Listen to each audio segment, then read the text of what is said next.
नमस्कार, मैं शीतल पी सिंह, सत्यहिंदी.com पर आपका स्वागत है। एक बड़ा गूढ़ विषय था समाजशास्त्रीय है, राजनीतिक शास्त्रीय है लेकिन ज़रूरी है, इस समय जो कुछ हमारे चारों तरफ घट रहा है, और जो कुछ घटा है अभी हाल में और आने वाले दिनों में जो घट सकता है, जिसके सारे संकेत उपलब्ध हैं, उस पर बातचीत करना ज़रूरी था। समाजशास्त्री और राजनीतिक शास्त्री इसलिए कि इस पर थोड़ी-सी बहस हमारे राजनीतिक जो परिदृश्य है देश में, उसके एक कोने में हुई है। वो कोना है कम्युनिस्ट पार्टियों का, जिन्होंने इसकी चर्चा की है और वो चर्चा हो रही है कि क्या हम जिस दौर में हैं, इसको किस तरह से राजनीतिक शास्त्र में व्याख्यायित किया जाए? क्या ये इस सदी में हम एक ऐसे खतरे की ओर बढ़ रहे हैं, जिसे पिछली सदी में फासीवाद कहा गया? जो कम्युनिस्ट पार्टी मार्क्सवादी की अभी एक उनकी राष्ट्रीय कांग्रेस हुई है, उससे पहले उन्होंने एक राजनीतिक विमर्श के लिए एक पर्चा निकाला था, जो निकालते हैं उनका एक तरीका है। उसमें इन्होंने इसकी परिभाषा करने की कोशिश की है कि जो परिस्थितियाँ हमारे यहाँ हैं, वो नव-फासीवाद उन्होंने उसके लिए शब्द इस्तेमाल किया है। कुछ और चीज़ें भी उन्होंने विस्तारित की है। उतने गूढ़ पे न जाके, लेकिन सरल करके उसको समझने के लिए ये ज़रूरी था कि इस पे बात की जाए, क्योंकि इससे जुड़ी हुई बहुत सारी बातें हम लोग बहुत सारे कार्यक्रमों में करते रहे। हमारे लिए इस पे बातचीत करने के लिए मेरे सामने था कि किसको मैं अपने मेहमानों में से किसको इसके लिए एंगेज करूँ। तो राजू शर्मा जी मिल गए हैं, आप जानते ही हैं, उनसे आप परिचित हैं। रिटायर्ड आईएएस हैं, 1982 बैच के उत्तर प्रदेश कैडर के, और हमारे अनेक कार्यक्रमों में इस तरह के मामलों में विश्लेषण के लिए वो मिल जाते हैं। तो आज ये कार्यभार हमने उनके कंधे पर डालने का सोचा है। इससे पहले कि वो शुरू करें, कुछ सांकेतिक आपको वीडियो दिखा देते हैं, जिससे हमारी बात जो हम कहना चाह रहे हैं, शायद आप तक पहुँचने में उसको आसानी होगी। वीडियोज़ ज़रा हमारे मित्र चलाएँ इसको।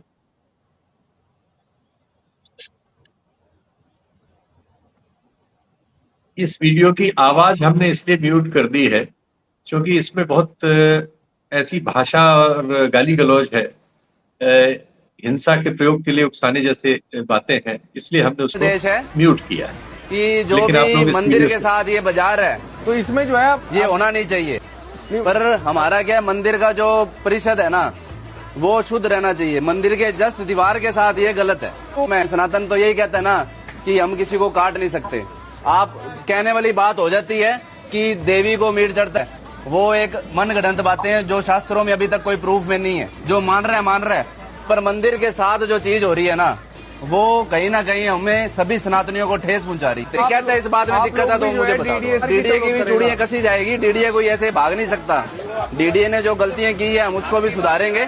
और मंदिर की मर्यादा सिर्फ हम नहीं देख रहे भाई, आप नहीं देख रहे, पूरा हिंदुस्तान। जब पूरा देखो, सीआर पार्क बहुत पॉश एरिया है, यहाँ पे फॉरनर्स भी आते हैं। जब दुकान खुला था, हाँ, मार्केट जब हुआ था, उसके साथ ही मार्केट वालों ने ये मंदिर खोला था। ठीक है, पूजा करके। हाँ, वो तो मेरे को ध्यान में है। मैं इसी एरिया सबसे चल रहा है, चल तो रहा है भैया। पर क्या होता है, देखो मैं कानून की लड़ाई लड़ूंगा, वो थोड़ा प्रक्रिया में आ जाएगा। पर मेन मुद्दा ये है कि मंदिर के जस्ट साथ ये गलत लग रही है। ये मेरे को समझ नहीं आ रहा। ये जितनी भी शॉप्स है ना, वो हमारी भावनाएं आहत हुई हमें देख करके ये चीज कि भाई इस प्रकार से जो है बिल्कुल दीवार से लगते हुए आप जो है जीव हत्या कर रहे हैं, हनुमान जी का मंदिर होते हुए। अरे हनुमान जी का तो जो है तो कई सारे मंदिरों में हो रहा है भाई साहब, कई सारे मंदिरों में। आप आसाम में चले जाइए, कामाख्या देवी में भी जीव नहीं समझ रहे वो उस पर आवाज तो उठाई जा रही है। अब हम भी आवाज उठा रहे हैं कि भाई इस प्रकार से डीडीए ने जो है ये मार्केट जो यहाँ पे अलॉट कर रखी। ये दूसरा वीडियो दिल्ली के चितरंजन पार्क इलाके का है, जो बंगाली समाज का मोहल्ला कहलाता है दिल्ली में, और इसमें मिडिल क्लास बंगाली आबादी है, बहुत बड़ी। हमेशा से यहाँ बंगाली समाज के अपने जो तीज त्योहार हैं, वो सब मनते हैं। इसमें भी अधिकांश आबादी, अधिकांश क्या, मेरा ख्याल है लगभग सारी आबादी हिंदू बंगालियों की ही है। उनका अपना जीवन है। ये एक डीडीए की मार्केट है, जो जिन लोगों को अलॉट हुई थी वो वहाँ मछली, बंगाली समाज में मछली खाने का प्रचलन है, तो मछली की बाजार है। और जिन लोगों ने ये बाजार चलाई है, उन्हीं लोगों ने चंदा करके मंदिर भी बनाया था। यानी वो धार्मिक भी हैं और हिंदू धर्म मतलब सनातन धर्म का ही पालन करते हैं। लेकिन अब इस पर कुछ लोगों को आपत्ति है जो वहां पहुंच गए और उन्होंने ये मतलब दशकों से चल रही है, ये आज की नहीं है, लेकिन अब उनको उनके खान-पान, रहन-सहन, बाजार पर आपत्ति है और उस आपत्ति को वो किसी कानूनी तरीके से नहीं, लोगों को डाँट के, धमका के, डरा के, धर्म का वास्ता देके लागू करना चाहते हैं। आप लोग जानते ही हैं और ये जानना भी चाहिए कि हमारे देश में जो तटीय राज्य हैं, उनमें सब में मछली और मांस का भोजन उनके बहुमत आबादी का भोजन है। हमारे देश की टोटल आबादी जो है उसमें एक अध्ययन के अनुसार 70% से ज़्यादा लोग किसी न किसी रूप में मांस का प्रयोग करते हैं अपने खाने-पीने में।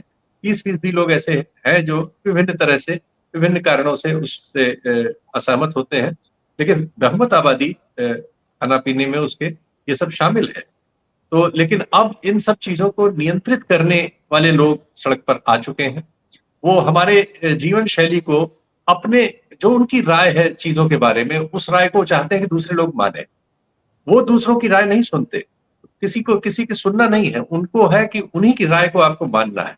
अगर कोई कानूनी ढंग से भी कोई चीज़ हो रही तो वो कह रहे हैं हम कानून भी बदल देंगे। इस तरह की जो परिस्थिति अब इससे जुड़ी हुई बाकी सारी बातें करते हैं। देश में हम जगह-जगह पा रहे हैं जो पहले आपने वीडियो देखा कि ये अब औसत घटना है कि एक भीड़ किसी न किसी अल्पसंख्यक के समुदाय के किसी धर्म स्थल पर या उनके मोहल्लों में जाके डीजे वगैरह बजा के और हथियार वगैरह लेके तलवार, भाले ये सब डंडे-वंडे और उनके धर्म स्थलों पे चढ़ जाना उसका या उनके घरों पे चढ़ जाना और फिर उस तरह के गाने जो बहुत संगठित तौर पर बनाए और बजाए जा रहे हैं, जिसमें सिर्फ हिंसा के लिए ललकारना या दूसरे पक्ष को अपमानित करना शामिल है, ये सब हो रहा है। बहुत जगह हम पाते हैं कि कपड़ों वगैरह के और चेहरे-वेहरे में की पहचान से लोगों को हिंसा का शिकार बनाया जाता है। उनसे कहा जाता है कि जय श्री राम बोलें। तो खान-पान, रहन-सहन, धर्म संस्कृति, त्योहार, जीवन शैली, इन सब पर एक हिस्सा है जो बहुमत में नहीं है, लेकिन वो अपनी बात चाहता है कि उसी की बात चले, उसी की बात मानी जाए। जो वो खाता-पीता है वही आपको खाने-पीने की अनुमति होगी, उससे अतिरिक्त आप जाएँगे तो आपके खिलाफ हिंसा करेगा, डराएगा और इन सब लोगों को प्रशासनिक शह प्राप्त है। इनके विरुद्ध कानूनी कार्रवाइयाँ बहुत फ़िल्म सी होती हैं, यानी उनका कोई असर नहीं होता, झूठी होती हैं और उन पर कोई दंडात्मक स्थिति नहीं होती।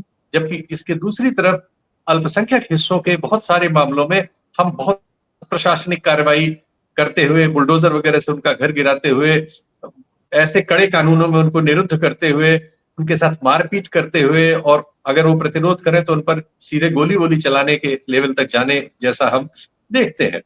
तो ये जो परिस्थितियाँ हमारे देश में बन रही हैं, जिसमें तर्क का स्थान हिंसा या डर ले रहा है या ले चुका है बहुत हद तक और जब इंस्टीट्यूशंस ने अपने को सरेंडर सा कर दिया है या वो उसमें शामिल है और दूसरे जो प्रचार माध्यम है, वो सारे के सारे वेपनाइज़ हो गए हैं और वो इन्हीं तरह की धारणाओं को बढ़ाते और समुदायों के बीच घृणा फैलाने के काम में अनवरत लगे हुए हैं। जो आज नई तकनीक है जो सोशल मीडिया वगैरह पर प्रयोग में आती है, तो बहुत सारे फ्रंट है, फेसबुक है, इंस्टाग्राम है, ट्विटर जो अब एक्स हो गया है और बहुत सारे जो है टेलीग्राम है, इन सब पर 90% सामग्री या तो इस तरह के प्रचार की होती है जिसमें घृणा होती है या वो सेक्सुअलिटी पर ज़्यादा होती है। इसमें बहुत खतरनाक बात ये है कि स्त्रियों के विरुद्ध पूरा एक वातावरण हो रहा है जिसमें स्त्रियां हिंसा की शिकार बनाई जा रही हैं। ऐसे गाने बन रहे हैं जो अश्लीलता नहीं वो उनके ऊपर हिंसा से जुड़ी हुई अश्लीलता करते हुए नजर आते हैं और सामुदायिक विभाजन तो उसमें है। ये जो सारी परिस्थितियां चारों ओर निर्मित हो रही है, एक ऐसे दौर में जब बेरोजगारी रिकॉर्ड है, यानी जो हमारी आर्थिक समस्याएं हैं, हमारी आर्थिक वृद्धि जो है, उन आंकड़ों पर दुनिया को शक हो रहा है, विद्वानों को भी शक है और हम ऐसी कोई उपलब्धि हमारे पास नहीं है। जो हमारा यूपीए के शासनकाल में वृद्धि दर थी, इस समय वृद्धि दर उससे कम है और 2-3 फैसलों से उसमें और अड़चन आई है। तो ऐसा लग रहा है कि आर्थिक सवालों को हल न कर पाने वाली व्यवस्था उनको इन चीजों से ढक देना चाहती है और ये ढकने के क्रम में जो समाज में उथल-पुथल पैदा कर रही है, इसी को समझने के लिए राजू शर्मा जी से बात करेंगे। तो राजू शर्मा जी, यहीं से शुरू करते हैं सबसे पहले कि क्या हम भारत में एक किसी उसकी व्याख्या चाहे जो हो, सीपीएम वाली हो, सीपीआई की हो, सोशलिस्ट पार्टी की हो, या किसी विद्वान की हो, या किसी यूनिवर्सिटी की हो, शब्द उसे शीर्षक कोई भी दे दिया जाए, क्या हम उस तरह की स्थिति में पहुंच रहे हैं जिसे फांसीवाद के किसी न किसी स्वरूप के रूप में जाना जाता है दुनिया में पिछली सदी के अनुभवों से? आपका इस पे क्या नजरिया है? शीतल जी, देखिए, फांसीवाद शब्द पहली बार लगभग 100 साल पहले यूरोप के कॉन्टेक्स्ट में शुरू हुआ, और फांसीवाद की पूरी अवधारणा राष्ट्र राज्य, नेशन स्टेट के ख्याल से जुड़ी हुई है। फांसीवाद सभ्यता या सभ्यता संगठन या सभ्यतात्मक अवधारणाओं से जुड़ी हुई नहीं होती। वो नेशन से, राज्य से, राष्ट्र और राष्ट्रवाद से जुड़ी है।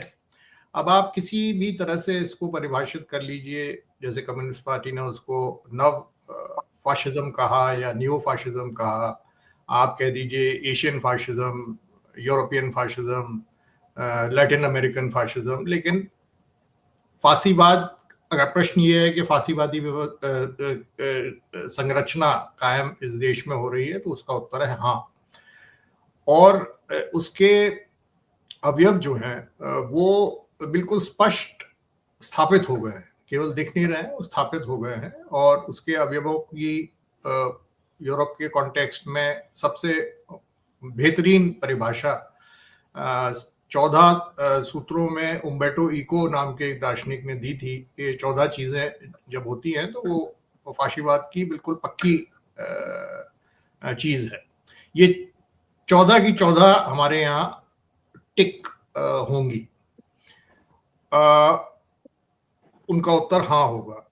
और अमूमन फांसीवाद जो होता है उसमें उसकी शुरुआत होती है, ऐसा नहीं होता कि एक मार्शल लॉ लग गया या डिक्टेटर मिलिट्री रूल आया, तो उसकी शुरुआत होती है हमेशा कि जो प्रचलित राजनीतिक व्यवस्था है, जो पार्टियां हैं, जो कि अमूमन सामाजिक, वो समाजवादी पार्टी होती है, कम्युनिस्ट पार्टी होती है, लिबरल पार्टी होती है, लेफ्ट की सोशल डेमोक्रेट्स होते हैं, जैसा कि इटली में था, जैसा कि आपके जर्मनी में था, या जैसा कि आजकल हम इधर अमेरिका में भी देख रहे हैं। उनसे वो इलेक्शन जीता जाता है, एक नई पार्टी या एक नया संगठन उभर के आता है अचानक, और वो इलेक्शन जीतता है और उसका वोट प्रतिशत उत्तर बढ़ता है। एक अन्य जो जरूरी चीज मैं मानता हूं, बल्कि आवश्यक चीज मैं मानता हूं फांसीवादी व्यवस्था के लिए, वो एक ऐसा व्यक्ति, बहुत ही लोकप्रिय और बहुत ही जादुई कर्तबी किस्म का एक शख्स लीडर बनता है। क्योंकि फांसीवादी व्यवस्था में जो विल ऑफ द पीपल कहते हैं कि जनता का संकल्प, सॉवरेन जनता का संकल्प जो है, नॉर्मल संविधान व्यवस्थाओं में वो संवैधानिक अवधारणाओं, आपके संविधान के माध्यम से, आपके जो संगठन होते हैं, इंस्टीट्यूशंस होते हैं, उनके माध्यम से व्यक्त होता है।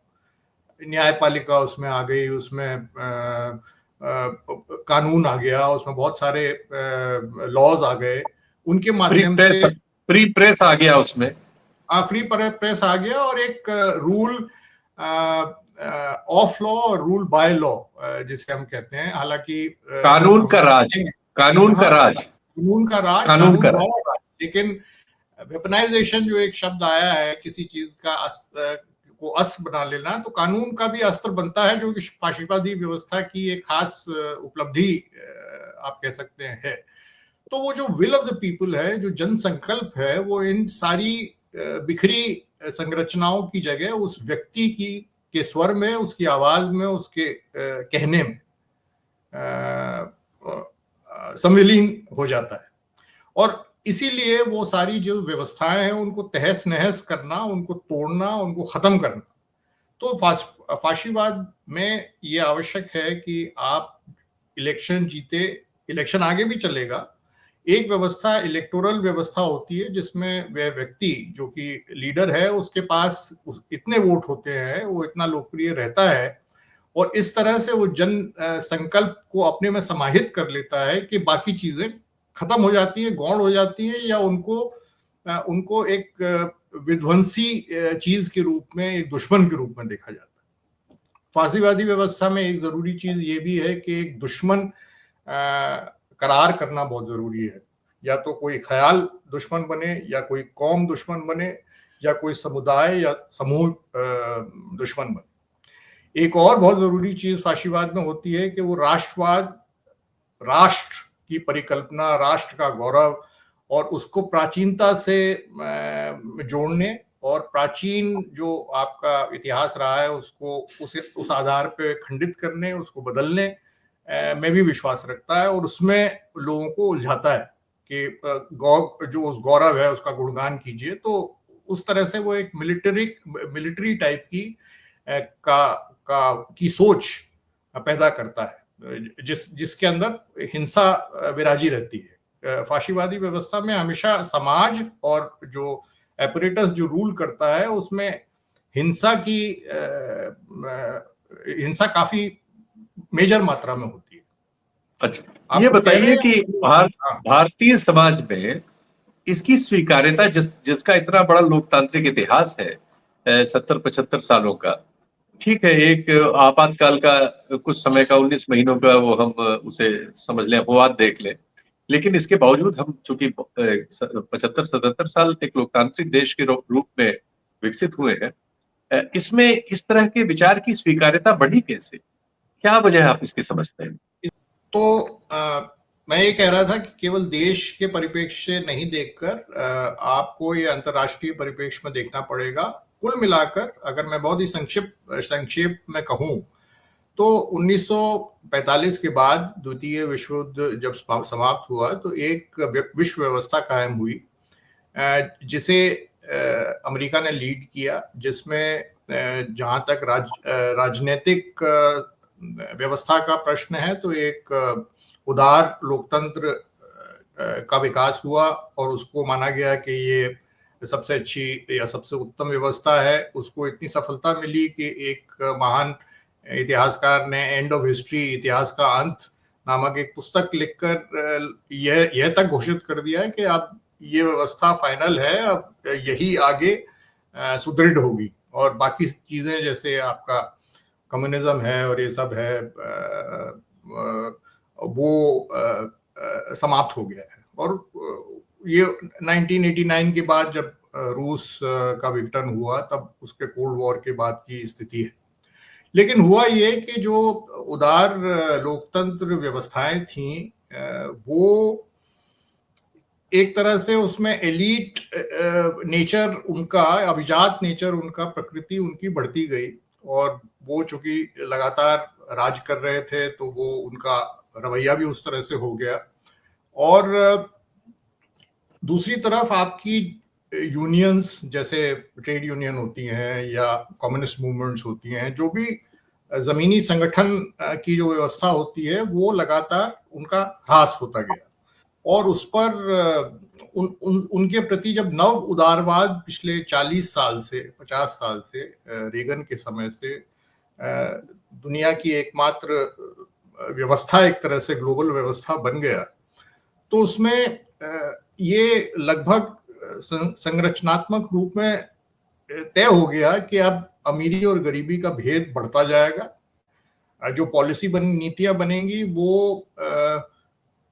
ऊपर से जरूर मानव सुधार और आर्थिक विकास की बात करेंगी, लेकिन अल्टीमेटली उनका लाभ ज्यादातर, मतलब आपका कहना है कि जो नव उदारवाद ने पिछले 4-5 दशकों में अमीरी और गरीबी के बीच खाई बढ़ाई है और जो भारत में भी उसी तरह से परिलक्षित होती है, ये मूल कारण है जिसकी वजह से ये केवल एक कारण नहीं है, ये केवल एक कारण नहीं है। इसके अलावा जो एक राइट्स बेस्ड नीति या व्यवस्था कायम हुई कि भाई मानव जो है उसके कुछ ऐसे आधारभूत अधिकार होते हैं, मौलिक अधिकार होते हैं जो उसकी जो राज्य व्यवस्था या राष्ट्र व्यवस्था से पहले से उसके पास होते हैं और उन अधिकारों के उप अधिकार बनते गए। हवा, पानी और ये सब, भोजन और ये सब तो बना ही, साथ में आपकी धार्मिक प्रवृत्ति के बारे में, आपकी सेक्सुअल प्रवृत्ति के बारे में, ये सारी चीजें जिसकी आलोचना में वोक शब्द आपको पता है कि पश्चिम में उसके प्रति एक घृणा पैदा हुई। तो अब क्या हो रहा है कि दो तरह के चॉइसेस या चयन या चीजें सामने एक तरह से आ गई हैं कि आप ये देख रहे हो कि यूएस में या हमारे भारत में भी जो मजदूर वर्ग है या जो गरीब वर्ग है, कमजोर वर्ग है, वो भी आकर्षित हो रहा है आपकी दक्षिणपंथी पार्टियों के लिए। चूंकि कंजर्वेटिव जो होते हैं, जो लोग उदारवादी नहीं होते, जिन्हें भगवान में विश्वास होता है, अपने धर्म में विश्वास होता है, जो आस्था रखते हैं, पुरातनवादी होते हैं, जो परिवार के मूल्य की बात करते हैं, ये सारे लोग दूसरी व्यवस्था से आजिज आकर इस व्यवस्था की ओर आकर्षित हुए, क्योंकि उन्हें लगा कि उससे कोई फायदा उन्हें खास पिछले 40 साल में नहीं मिला है। तो अब वकालत दो तरह की हो रही है। आपको एक तरफ, ये भारत में भी हो गया है इंसिडेंटली, अभी हाल में जो दिल्ली का लॉ कॉलेज है, लॉ सेंटर है, उसने एक सेमिनार रखा है कर्तव्य लॉ के ऊपर, और ह्यूमन ड्यूटीज एक्ट की वकालत कर रहा है। मतलब एक तरफ तो अधिकार वर्सेस कर्तव्य, दूसरा फैमिली वर्सेस ये ऊटपटांग चीजें जैसे लेस्बियन राइट्स या गे राइट्स और ये सब। तीसरी चीज पितृसत्ता की वापसी, ये जो सारी लड़कियां कहती हैं कि मतलब जो अधिकारों की बात, मौलिक अधिकारों की बात होती है कि पिता या बड़े लोग युवा को दबा नहीं सकते और सबके अपने अपने रवैये हैं, और तो ये दो फांट बन गए हैं और उनके बीच में चयन उपलब्ध हो गया है। और इस तरह से ये लोग अपनी पार्टी की तरफ, जो मजदूर वर्ग है और कमजोर वर्ग है और जो लोग वोट जिनके पास कहीं ज्यादा है, उनको आकर्षित कर रहे हैं। और यही चीज भारत में भी हो रही है। अगर आप तो इससे जो हम परिदृश्य दिख रहा है, आपके कहने से मुझे ये समझ में आया कि हम एक इलेक्टोरल ऑटोक्रेसी में तो ऑलरेडी बदल चुके हैं, और उसके बाद हमारे यहाँ जो सामाजिक परिदृश्य बन रहा है उसमें ऐसे नेताओं को हम ज्यादा लोकप्रिय होते हुए पा रहे हैं, जो इन्हीं प्रस्थापनाओं को जो आपने अभी दी हमारे सामने, इनको ज्यादा उग्र ढंग से प्रस्तुत करने में, नारे गढ़ने में, और आप कह सकते हैं कि जिसको दुश्मन वो बना लेते हैं, उसको सताने में, उसके खिलाफ फैसले लेने में ज्यादा एग्रेसिव नजर आ रहे हैं।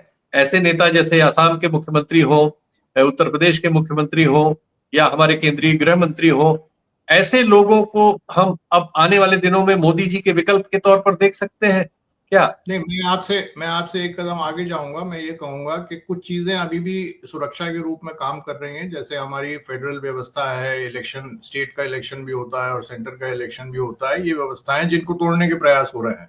केंद्रीयकरण की जो पूरी पॉलिटिक्स है, वो इनको तोड़ने का प्रयास, वो अलग एक इशू है। लेकिन आज ही सुप्रीम कोर्ट का एक फैसला तमिलनाडु के गवर्नर के रोल के बारे में आया है, जो वहां के बहुत सारे विधायी फैसलों को रोक के बैठे हुए थे, और जब कोर्ट में मामला आया तो उन्होंने उनको राष्ट्रपति के यहाँ भेज दिया था। सुप्रीम कोर्ट ने वो सब खारिज किया है उनका फैसला। ऐसा सभी राज्यों में गवर्नर्स के इस तरह के रोल को आप कह सकते हैं कि वो इसी दिशा में होगा जो आप कहना चाह रहे हैं। जी, ये सब संघर्ष के ये सब अवयव हैं। लेकिन जब केंद्र को आप देखेंगे, फेडरल सरकार को आप देखेंगे, तो केवल आप ये कहना कि अभी हम इलेक्टोरल ऑटोक्रेसी या चुनावी एकाधिकारवाद में आ गए हैं, मुझे लगता है कि इससे हम एक कदम आगे निकल गए हैं। हम एक उग्र राष्ट्रवादी व्यवस्था, दक्षिणपंथी ऑल्ट राइट जिसे कहते हैं, उस व्यवस्था कम से कम केंद्रीय स्तर पर कायम हो गई है। एक हेजिमनी, ग्रामशी की जो हेजिमनी कही जाती है, प्रभुता कही जाती है। प्रभुता केवल राजनीतिक नहीं होती, वो सामाजिक भी होती है, वो कल्चरल भी होती है, सांस्कृतिक भी होती है। तो इन सब क्षेत्रों में एक प्रभुता की स्थिति बन रही है, लेकिन इसको नियंत्रित रखने के लिए या इसको जारी रखने के लिए मेरा व्यक्तिगत ख्याल ये है कि एक पूरे इंडिया, पैन इंडिया, पूरे भारत में जो बहुत लोकप्रिय शख्सियत ऐसी हो जिसके साथ ट्रस्ट का, विश्वास का, आस्था का एक रिश्ता, जो कि भावात्मक रिश्ता है, वो जनता और लीडर के बीच में, रहनुमा के बीच में कायम हो, जो कि मोदी जी ने सुनिश्चित किया है। मुझे नहीं लगता कि भाजपा के पास कोई दूसरा ऐसा नेता है जो इस तरह का पूरे भारत में एक भावात्मक नेतृत्व का रिश्ता जनता से इस स्तर तक कायम कर सकता है कि वो चुनाव में बेहद सशक्त साबित हो। तो नहीं, ये जब सारे मीडिया को आप अगर कंट्रोल करने की स्थिति में हो, इंस्टीट्यूशंस आपकी जेब में हो और आपके पास बहुत सारा बजट हो एक गरीब देश का जो आप प्रचार पर खर्च कर सकते हो, तो ऐसी स्थिति में ऐसा विकल्प बनने में क्या मुश्किल है? योगी जी भी इस समय बहुत लोकप्रिय है देश में, हर जगह हर चुनाव में उनकी बड़ी डिमांड होती है और उनके नारे ही इस समय मुख्य नारे बन गए हैं, चाहे बटोगे तो कटोगे वगैरह टाइप जितने भी इस तरह के वो नारे वो लेते हैं, जो अल्पसंख्यकों को सीधे निशाना बनाते हुए नजर आते हैं, या उनके प्रशासन के द्वारा जो कार्रवाइयां उत्तर प्रदेश में होती हैं जिनका प्रचार प्रसार किया जाता है। अमेरिका तक में बुलडोजर को रोका गया कि लेकिन बुलडोजर मार्च हो रहा था, बुलडोजर लगा के हमारा जो भारतीय डायस्पोरा है वो मार्च निकाल रहा था उनकी प्रशंसा में। तो नए नायकों की स्वीकार्यता, इस धारा के नए नायकों की स्वीकार्यता तो होते हुए हमें नजर आ रही है। एक हद तक स्वीकार्यता, एक हद तक, कुछ मुद्दों में स्वीकार्यता आप कह सकते हैं कि है कि भाई मुसलमान को दोयम दर्जे का माना जाए या उनकी प्रताड़ना हो, या एक हिंदू धर्म और कम्युनल किस्म की आप नीतियां बनाएं या उसकी वकालत करें या उस तरह के भाषण दें, लोगों को उकसाएं, लेकिन इनकी सीमाएं होती हैं। किसी भी राष्ट्र में जहां चुनाव आपके खुले रूप में होते हैं, और विशेष रूप से भारत बहुत बड़ा देश है, यहाँ पे एकाधिकार बनाना और उसको कायम रखना इतना आसान नहीं होता। भावात्मक और आस्थात्मक जो लगाव और जुड़ाव, जो बलिदान भी आपसे मांगता है, जैसे नेहरू जी और गांधी जी का रिश्ता होता था जनता के साथ, कि भाई, तो ये निर्भर करेगा कि हमारी आर्थिक हालात किस तरह से चलते हैं। अभी जो स्थिति है कि बेरोजगारी जबरदस्त, गरीबी अमीरी की खाई जबरदस्त, जो युवा है उसका बहुत बुरा हाल है। उत्तर भारत में तो जबरदस्त तरीके से बुरा हाल है। तो ये कब तक उस रोटी को छोड़कर ये दूसरी रोटियां जो हैं, जो कि एक फाशिस्टी रोटियां होती हैं, उनको खाकर वोट देता रहेगा। ये 10 साल में इसमें गिरावट आई, हमने उसको 2024 के चुनावों में देखा। और मेरा व्यक्तिगत मानना ये है कि मोदी जी जब राजनीति छोड़ेंगे तो उसके बाद ये चीज प्रखर रूप से सामने आएगी। आप ये सही कह रहे हैं कि जब संसाधन आप पर नियंत्रण आपका रहता है, आपकी काडर पार्टी है, वो हर स्रोत पे, और विशेष रूप से मीडिया पर, मीडिया मुझे लगता है कि सबसे इम्पोर्टेंट है इसमें, जो आपका नेशनल मीडिया है, लोकप्रिय मीडिया है। क्योंकि देखिए, एक चीज जो हम जिसकी चर्चा करना भूल गए थे, फाशीवादी ताकतों और न्यू लिबरल पॉलिसीज की वजह से इस तरह के उग्र राष्ट्रवाद पार्टियों की या देशों में उनका पनपना, उसमें हम ये भूल गए थे कि इसमें कितना बड़ा रोल टेक्नोलॉजी का है। आपको याद होगा जब सबसे पहले सोशल मीडिया रियली आया, फेसबुक आया और ये चीजें आई, तो सबसे पहले उसका फायदा जनता को मिला था, जो कि संघर्ष करते थे डिक्टेटर्स के खिलाफ। आपके जो जैसे अरब स्प्रिंग हुई, कम से कम 4, 5, 6 देशों में, बल्कि जो रूस के जो विघटन हुए और उसमें जो देश आजाद हुए और वहां पर सत्ता परिवर्तित होके डिक्टेटर हारे और जनतांत्रिक पार्टियां जीती, उसमें काफी बड़ा रोल सोशल मीडिया ने प्ले किया था।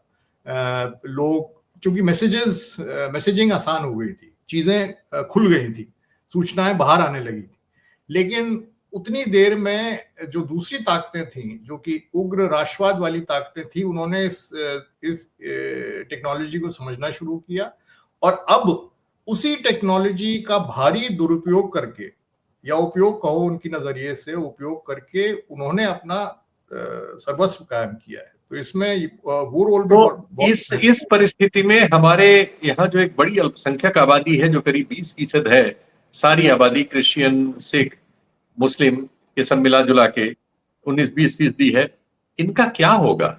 इतनी बड़ी आबादी, हमारा देश तो बहुत बड़ा है, 145 करोड़ लोग हैं, और ये 20% तो एक अच्छी बड़ी 25-30 करोड़ की आबादी हो जाती है। तो इसमें क्या लगता है आपको, 30 करोड़ के आसपास आबादी हो जाती है, अगर इनका क्या होगा?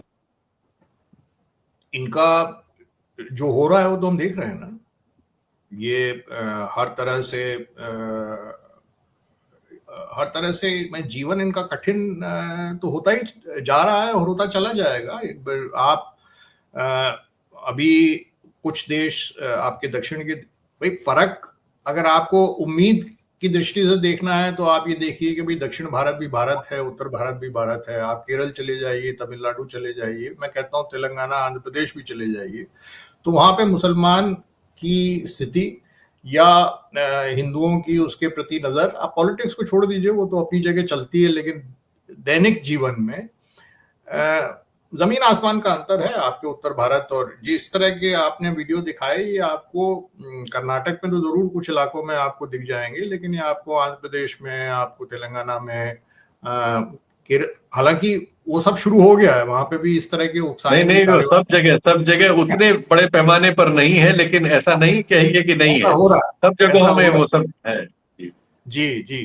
तो आप देखिए कि रामनवमी पर सबसे ज्यादा डिमॉन्स्ट्रेशन सड़क पर बंगाल में हुए, वहां दूसरी तरह का समाज था, लेकिन 2200 प्रदर्शन हुए, 2200, और ये हर साल बढ़ता जा रहा है। जाहिर है इनको कोई फंड कर रहा है। जी, आप सही कह रहे हैं। देखिए, ना आपके पास ना मेरे पास इतनी बड़ी, ये तो किसी के पास भी इतनी दूरदृष्टि नहीं है जो ट्रम्प कर रहे हैं। पूरी जनता, जो बड़े से बड़े विशेषज्ञों के पास इतनी दूरदृष्टि नहीं थी कि वो पहले से कह पाते कि क्या वो करेगा। लेकिन एक दार्शनिक स्तर पे मैं आपको एक चीज ये बता रहा हूं कि जो दो सूत्र निकल रहे हैं, एक जिसकी लीडरशिप आपका रशिया और चाइना दे रहा है, जो बेसिकली कंजर्वेटिव समाज है, जो कि परंपरावादी समाज, जिसमें आदमी का खास मतलब पॉलिटिक्स से नहीं होना चाहिए। तुम घर बैठो, अपना काम करो, तुम पॉलिटिशियन के लिए छोड़ दो, आज्ञाकारी बनो, नियम का पालन करो, और जो सरकार कहती है उसका पालन करो, नौकरी ठीक से करो और खामोश रहो। ज्यादा आपको, जब तक आपसे पूछा ना जाए, आपको आलोचना या ये सब चीजें, आंदोलन जीवी और ये सब चीजें करने की जरूरत नहीं है। उसको तिरस्कार की नजर से देखा जाता है। कोई व्यक्ति आंदोलन करता है या कोई व्यक्ति सड़क पे आता है, एक ये, और हम आपको रोटी पानी का इंतजाम करेंगे, आपका समाज जो है वो स्टेबल रहेगा, बहुत ज्यादा आप आराम से जी सकेंगे। दूसरी ओर एक व्यक्तिपरक समाज होता है, जहाँ पे आप, इंसान कहता है मेरे मौलिक हक हैं, मैं अपने को अभिव्यक्त करना चाहूंगा, समाज में मैं अगर गे व्यक्ति हूँ, मैं दूसरी प्रवृत्ति का व्यक्ति हूँ, तो मेरे अधिकारों की रक्षा भी होनी चाहिए। तो हम जो है वो परंपरावादी, ड्यूटी परस्त, आप देख ही रहे हो कि हमारे समाज में अब जो व्यक्ति प्रोटेस्ट करता है या डिसेंट करता है, 30 वर्ष पहले उसको एक हीरो के रूप में देखा जाता था, आज की तारीख में उसको एक अपराधी के रूप में देखा जाता है। ये परिवर्तन केवल भारत में नहीं, ये परिवर्तन पूरी दुनिया में प्रकट हुआ है, सामने आया। अच्छा, पश्चिम की एक भूमिका थी कि वो मतलब द्वितीय विश्व युद्ध के बाद कि वो दुनिया में लोकतांत्रिक समाज के लिए, मानवाधिकारों के लिए उसकी हम एक पहल करते हुए पाते थे। उनकी अनेक संस्थाएं हैं जो इस सब चीजों पर अपना काम करती रहती थी और अभी भी कर रही है। लेकिन अभी हम पा रहे हैं पश्चिम में भी बंटवारा हुआ है, जैसा आपने कहा, अमेरिका वगैरह में चेंजेस हुए हैं, यूरोप के भी कुछ देशों में ये सब हुआ है। तो अब ये पहले इनकी भूमिका से हमारे देश और हमारे जैसे बहुत से विकासशील देशों में भी उन पे असर पड़ता था। चीन वगैरह को भी बहुत सारे ऐसे काम करने पड़ते थे जिससे उनको एक स्वीकृति मिले, एक लोकतांत्रिक स्वीकृति मिले। अब इनकी भूमिका कमजोर होने का असर भी दक्षिणपंथ के पक्ष में ही जाएगा, भारत जैसे देशों में क्या। कई लेवल पे ये ऑपरेट करेगा, कुछ फेवरेबल होगा, कुछ बहुत अनफेवरेबल होगा। फेवरेबल ये होगा कि कम से कम यूएस में जो बहुत ज्यादा अपेक्षाएं रहती थी कि वो अधिकारों को और मौलिक अधिकारों को या फ्रीडम को या इसको सपोर्ट करेगा, तो वो उसमें कम से कम स्टेट के लेवल पे, यूएस स्टेट या सरकार के लेवल पे तो ऑब्वियसली कमी आएगी। लेकिन वो वहाँ के जो इंस्टीट्यूशंस हैं वो ऐसा नहीं है कि अपने काम रोक देंगे, उनकी रिपोर्ट्स निकलेंगी और वो चलती रहेंगी। तो वो कई जीभों से बात करेंगे। वो यूरोप में जो स्थिति पहले थी वो अभी बरकरार है। यूरोप तो कम से कम सोच के लेवल पे नहीं परिवर्तित हुआ है। जो तीसरी बड़ी इंटरेस्टिंग चीज है वो ये है कि हम लोग काफी यूएस और ट्रम्प पर ये आशा लगाए बैठे थे कि उनके आने से वो भी उग्र हैं, हम भी उग्र हैं, तो बड़ी अच्छी निभेगी और दोस्ताना चलेगा। लेकिन वैसी स्थिति नजर नहीं आई। काफी जूते हम लोगों को पड़ रहे हैं। और भारत एकमात्र बड़ा देश है जो विरोध में कुछ भी नहीं बोल रहा है, बिल्कुल चुप है। जबकि यहाँ पर 27% से 30% का आप टैरिफ लग गया, जिससे काफी बड़ा कुप्रभाव पड़ेगा। लेकिन अभी तक आपने देखा होगा कि कोई सख्त स्टेटमेंट उसके खिलाफ आई नहीं है। ये भी नहीं पता कि क्या करेगी सरकार।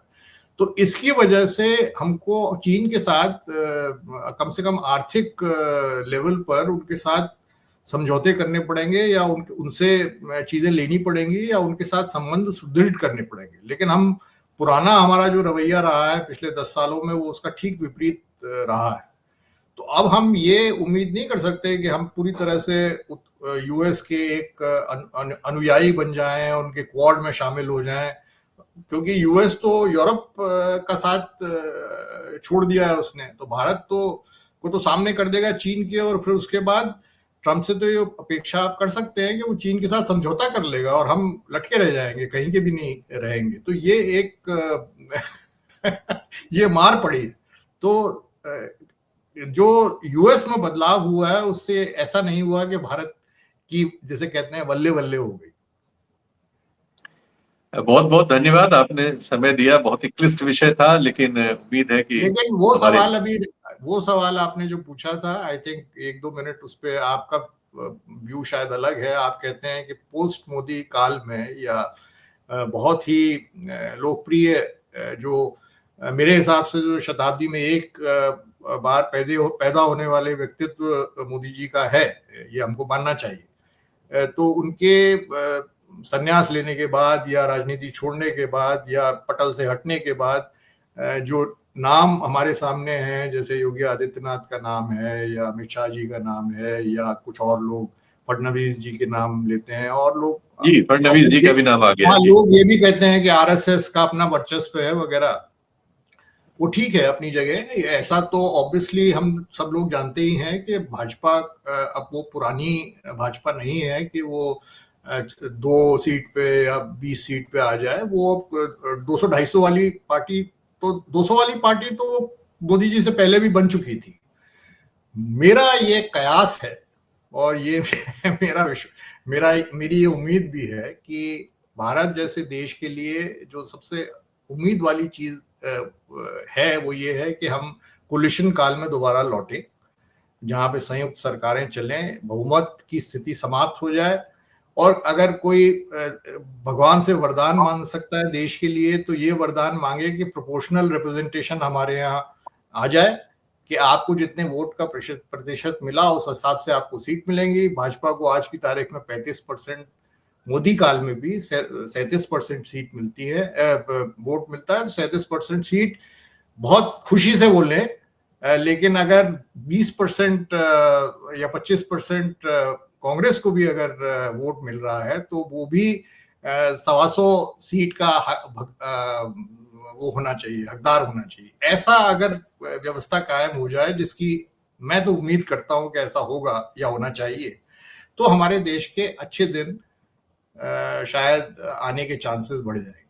चलिए, इसी पॉजिटिव नोट पे आज के कार्यक्रम को समेटते हैं। बहुत बहुत धन्यवाद, आपने समय निकाला। उम्मीद है कि हमारे दर्शकों को ये क्लिष्ट विषय पर बातचीत, जो हमने कोशिश की कि उसको सरलीकरण उसका करें, हम सफल या असफल कितने हुए, आप अपने कमेंट्स में बताइएगा। बहुत बहुत धन्यवाद। नमस्कार। Thank you.